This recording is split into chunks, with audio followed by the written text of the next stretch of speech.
The fact that you can hear these slight differences and they say so much about the people's behavior and the landscape, and you don't necessarily need to see the birds to be able to figure out their relationship with the landscape, that was quite mind-blowing to me.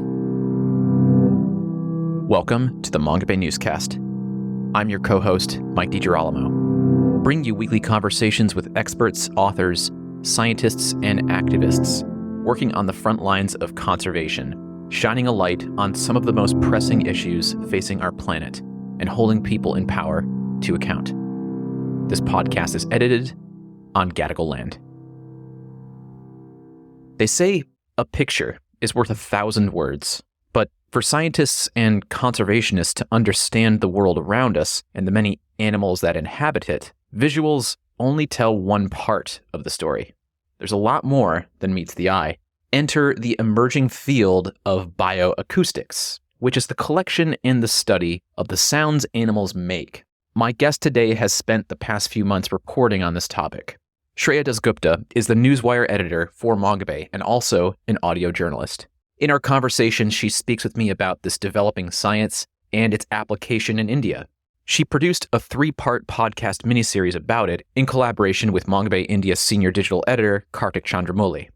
They travel around India speaking with researchers who study the sounds of bats, elephants, Sarus cranes, and many other animals.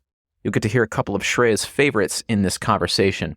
We talk about how beautiful, mysterious, and surprising these sounds can be if you aren't accustomed to hearing them. They contain the stories, life, and communication of species that, in urbanized life, we sometimes forget are even there, and even researchers can forget they're there. That's why this field is so important for documenting species' presence, understanding them, and aiding conservation efforts. Shreya, welcome to the Mongabay Newscast. How are you? I'm very well. Thank you for having me here. Very happy to be here. Absolutely. Thank you for joining us. And where are you joining us from? So I'm based in Bangalore in South India. And you actually traveled for the podcast series that we're going to talk about today and did some research around Bangalore, correct? Yes. So the podcast series that we will talk about, Wild Frequencies. So I had the opportunity to travel to a couple of different places, including an institute in Bangalore itself and also in Mumbai, where my co-host is based. And I'm very excited to talk about it. Yeah, and we were going to get to it. The first thing I want to address, though, is that you're also our Newswire editor here at the Global Newsrooms, and that's a new role here at Mongabay. So can you tell our audience what is the Newswire service that we have? Sure. So I'd like to start by saying that my relationship with Mongabay goes long way back. I was an intern with Mongabay in 2013. That's when I started my journalism career, you could say. So I've been working with them on and off for a really long time. I was an intern, I was a news fellow, then I was a staff writer for a bit, then I went freelance again. And in May this year, I have returned as in a new role of a Newswire editor. And so the Newswire desk is a brand new vertical that Mongabay has just launched. It focuses exclusively on short form news. So very short news, 300, 500 words only. And it's basically the goal is to become a timely go-to source of information on all things environment, tropical forest, ocean, wildlife conservation news. To become that timely go-to source of information for a general audience. And that general audience can then be funneled back into Mongabay's more in-depth, nuanced reporting that we are known for. All right. We've produced so many long-form feature stories, so it's really exciting to have this new format that's, I don't know if digestible is the right word here, but it's shorter, it's easier to read in a quicker period of time. But it's a lot of work, though. Like, how many stories are we producing on that a day? Right now, about 3, but the goal is to produce about 8 to 10 stories a day.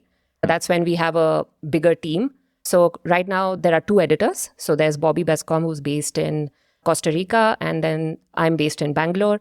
And then we're hiring a bunch of writers, reporters who will exclusively write short form news for us. And these are people who have experience in wire reporting. So they know how to produce short, quick, factually accurate news in short turnaround times. So the goal is to produce 8 to 10 stories per day. And these will be, as you said, short, digestible format of news that people can consume quickly, move on to the next one. And if something interests them, then those stories will lead the readers to, more in-depth reporting that they can explore.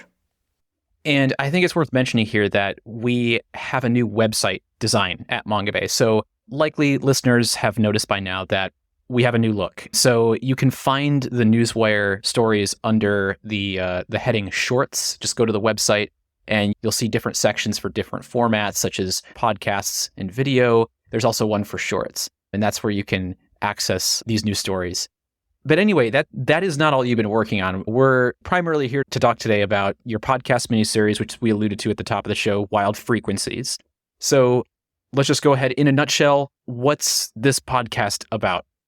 Yeah, so Wild Frequencies is about sounds that animals produce. The idea is that there are researchers in India who use bioacoustics, which is an emerging science, to study animals, many different kinds of animals, through the sounds that they produce. So not visually, but through sounds.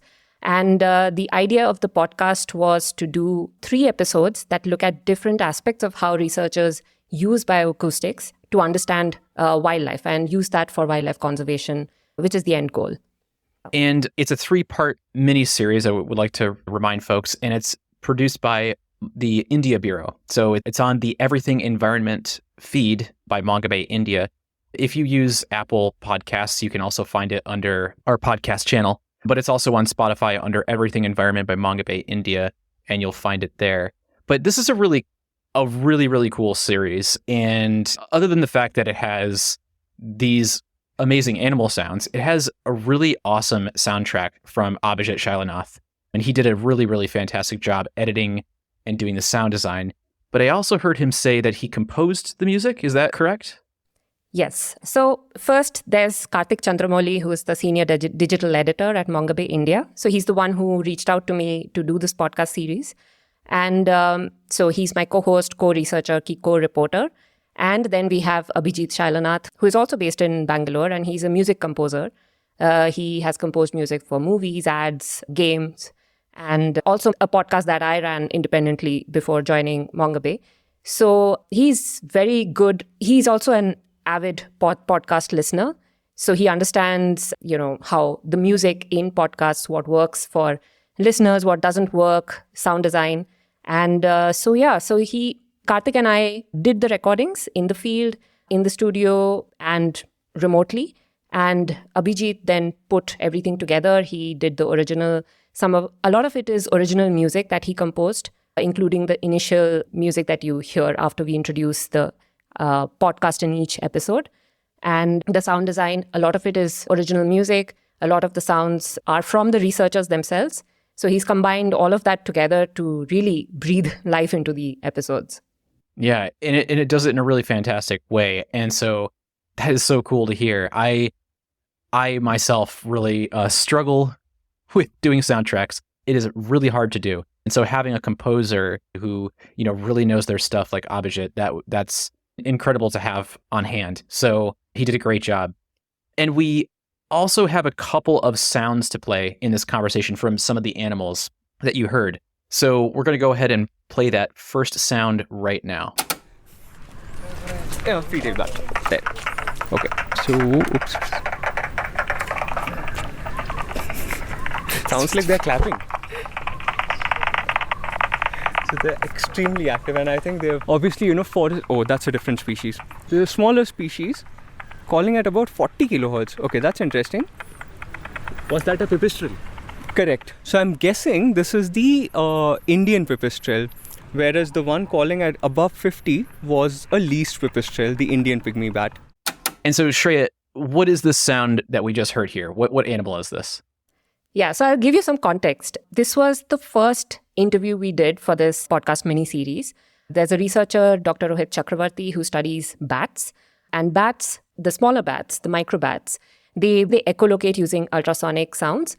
And that is the sound that they use to identify bats. So they don't do it visually as much as they do it using sounds. So the first episode focuses on how researchers sort of ID and find species around them through their sounds. So Rohit lives in Bangalore, and we reached out to him, and he suggested that we meet at the Indian Institute of Science, or IISc.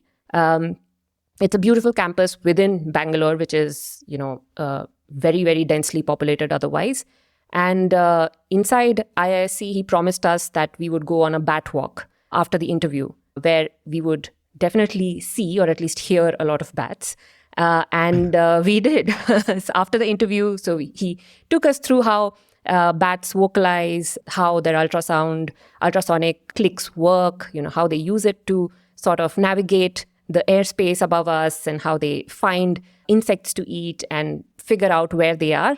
All that was great. But once we started, walking through the campus, and he had the bat detector out,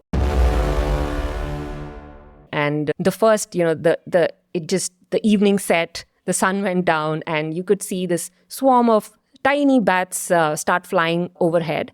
And then his bat detector started going off, and that's what you hear. And it was very cool to see that you can't hear the ultrasound, but you can see all that in the bat detector as graphs, or as spectrograms, as they are called. And the fact that you could just look at these graphs and say what species of bat it is, because if you just look up, they all seem the same. They're tiny and they're flying in similar manner. And they all just seem the same. But you can hear the bat detector go off and produce different kinds of sounds, and each stands for a different bat. So that was very, very cool to see. That part of the episode is, I don't want to spoil it for folks. Just go listen to it. It's great. But why? You've mentioned that this is your favorite sound that you heard in the series. So why is it your favorite? This is one of the favorite, I think, because this was the first interview we were doing. And this just, opened up, at least my mind, to the fact that there's just so much happening in the world around us, in frequencies that we can hear and in frequencies that are beyond our hearing range. And the fact that scientists, researchers have figured out how to listen to these sounds that we can't otherwise hear, but we can hear through devices that they have sort of built. And so that brings up a really good question, because like you mentioned, you didn't know that there was so much diversity in the species until you saw them pop up on the bat detector there. So why is that so important? Why is that so important for researchers to understand? How is that information used for conservation and reducing the problems that we see in conservation? Yeah. So I think for the first step of conservation is to figure out what is there around us. So that is the aim of most researchers, to figure out what bats are around us in the first place. And to do that, you could sit and, wait for bats, catch them in nets and ID them. So that's a whole process that you could go through, but that takes a lot of time, money, effort. But if you listen to bats and figure out ID species that are around you, you can, because bats eat insects, they are pollinators, they have a lot of ecosystem services that they provide. And if you don't know what is around you, the fact that you sort of start cutting down trees or plant trees that are not native in a city. So unless you know what animals are around you and how they interact with the environment that is within your cities or around you, you wouldn't be able to do any conservation. So that's the first step of conservation, is to find and identify and also count what is around you. Yeah, I mean, like you mentioned, like you said, I can't remember how you phrased this in the podcast, but it was like you didn't know that all those bats flying overhead represented, I don't know how many species it was, 6, 8, 10 of them. Like, that is, if researchers don't know that, then you don't know what you're losing if that area gets devastated. Yeah. Yeah, so I am a novice. I didn't know much about bats. And for me, it's either a small bat or a large bat. So that's that has been my bat identifying skill. It's mine too, so don't feel bad. Yeah. Yeah. And I asked Rohit that as well, what would he, as a bat researcher, what would he have not known if he didn't have this device? And for him, it was the same, that he used to see these different, he would identify bats based on the size. So there's a small bat on this tree, there's a medium-sized bat on that tree, and there is a large bat that flies, the flying foxes or the fruit-eating bats that fly, that you can see more easily and identify.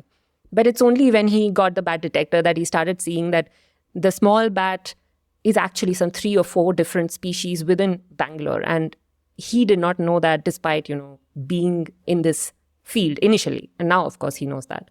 Right. I mean, and that's huge. That's huge to know. It surprised me to learn that the larger bats don't rely on echolocation. Where I live in the city, we have these ginormous flying foxes. They are huge. And I guess they don't rely on echolocation, which is something that really surprised me. So I was going to ask you, what was one of the most surprising things that you learned in this series, without giving too much away, of course?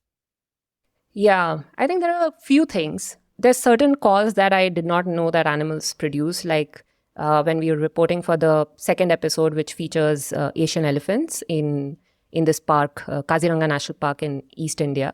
And of course, elephants, that elephants trumpet, and about rumbles a little bit. But they also have these very strange bird-like sounds that they produce in certain situations, so which was very surprising. And the fact that Kartik and I went on a safari, a jeep safari in the park, because we just wanted to see the park before we interviewed the researchers. And we actually heard some of those sounds. And initially, we did not know who was producing them. And then we saw that, it's an elephant, and he seems agitated by the tourist vehicles. And then we asked the researcher, and she explained. And I would urge you to listen to the episode to find out more about this. But that was very surprising for me. Then another thing was to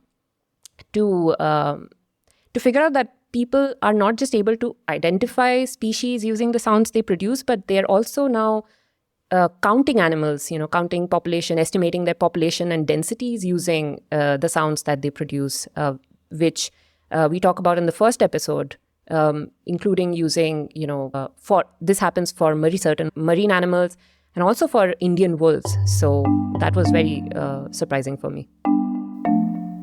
Hi, this is Rhett Butler, the founder and CEO of Mongabay. Please join me for a special in-person event with Jane Goodall to celebrate her 90th birthday and Mongabay's 25th birthday. The event will be hosted by the Commonwealth Club of California on September 16th, 2024 in San Francisco. You can also join virtually from anywhere. Find the link in the show notes for tickets and use the promo code C1PARTNER, one word, all letters uppercase, for $10 off. I hope you can join us for this exciting conversation with my friend Jane Goodall, one of the world's most iconic conservationists. Yeah. There was a lot of stuff in this episode that I learned, but that's really interesting to hear you say that. That said, we should listen to our second sound. So let's go ahead and play that second sound.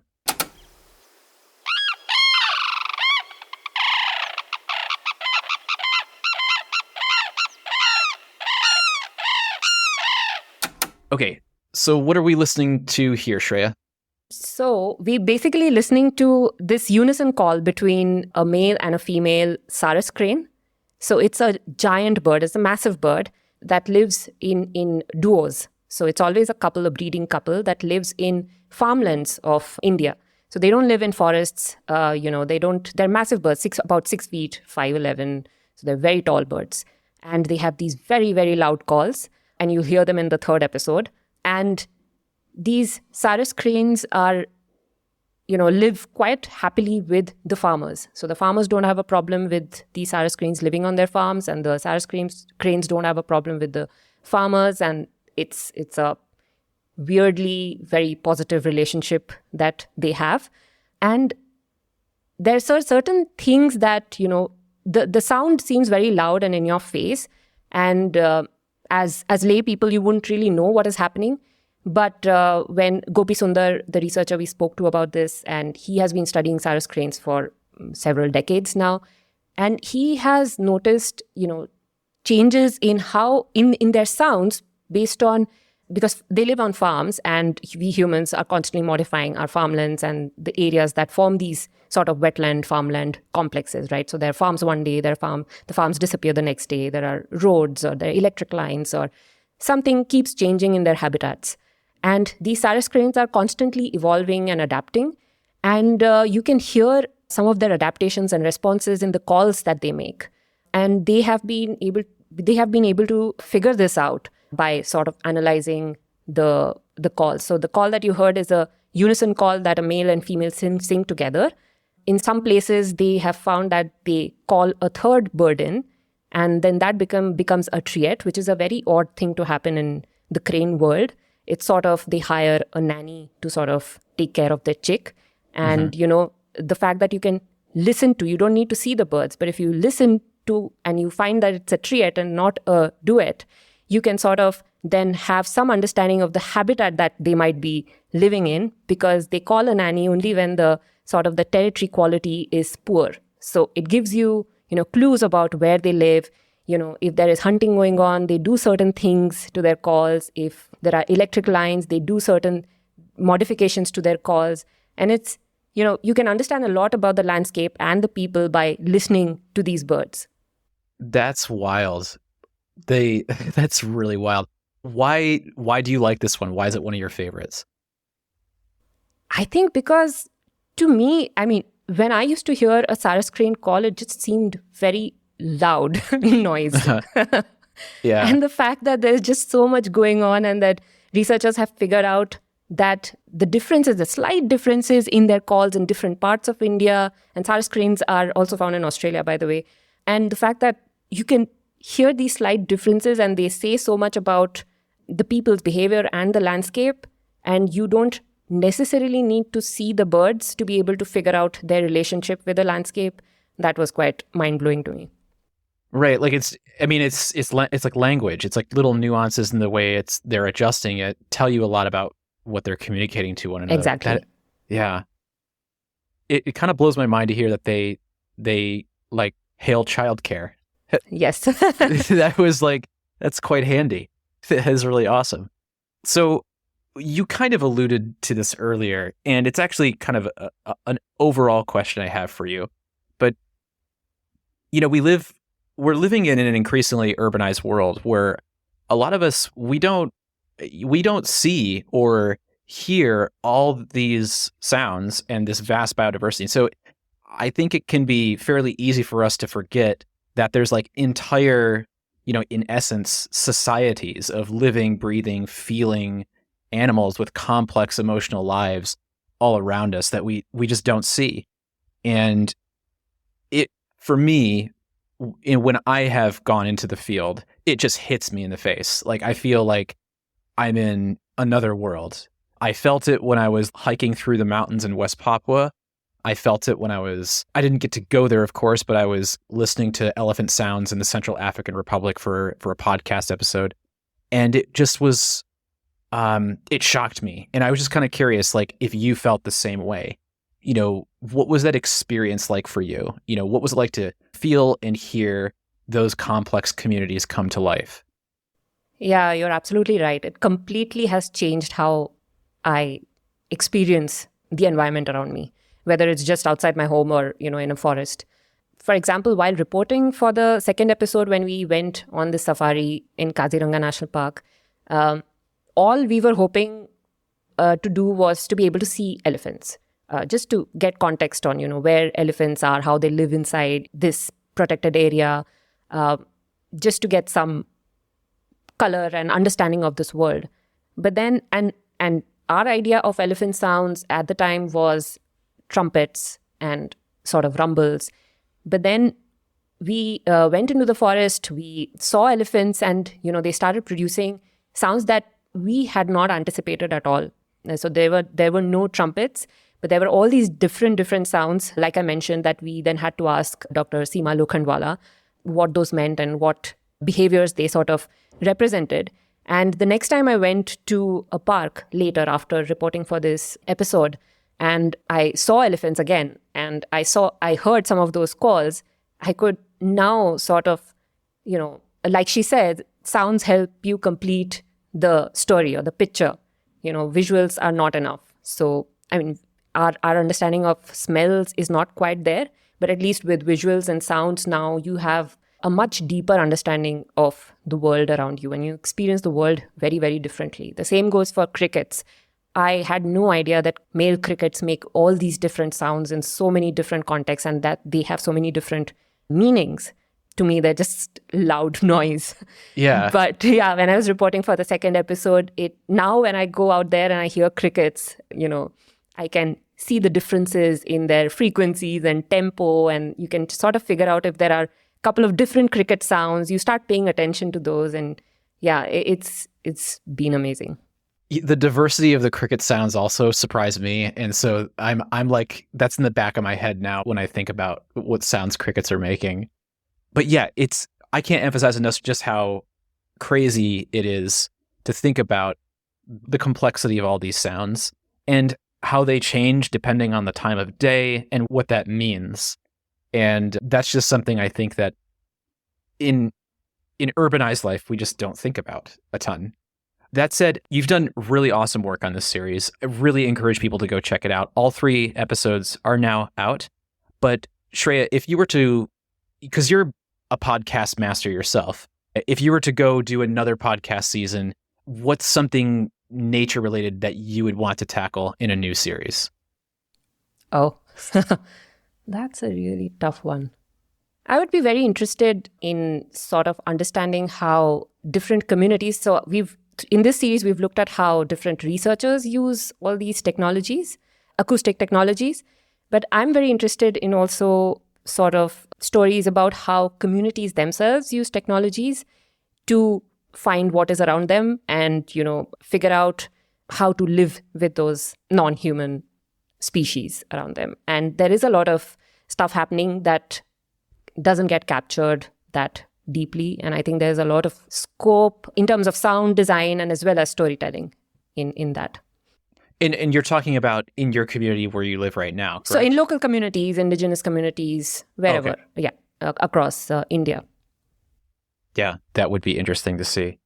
Yeah, I think one thing that we did not get to explore in the podcast series, because bioacoustics is fairly new in India and people are still figuring it out. So it's being used mostly, in studies that people are trying to ID species or count species or understand animal behavior and all of that. So we haven't moved to the stage where people are using bioacoustics for conservation per se, but that will come. Some of the application is still there.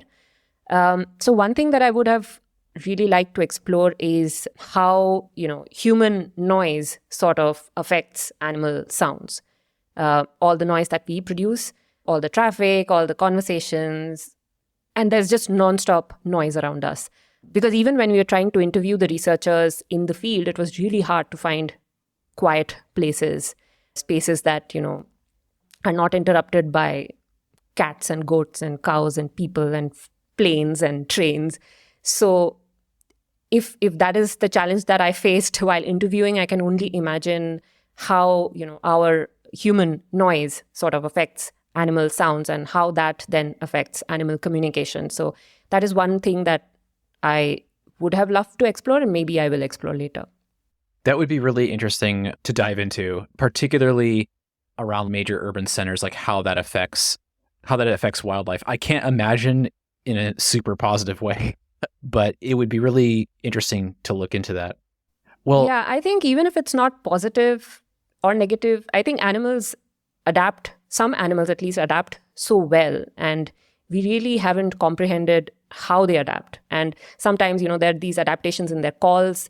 They produce different calls, slightly different songs. But if you just take the case of birds, the same species, whether it's on the outskirts of Bangalore versus inside Bangalore, they might be producing slightly different songs. And this has been shown in other places, not in Bangalore.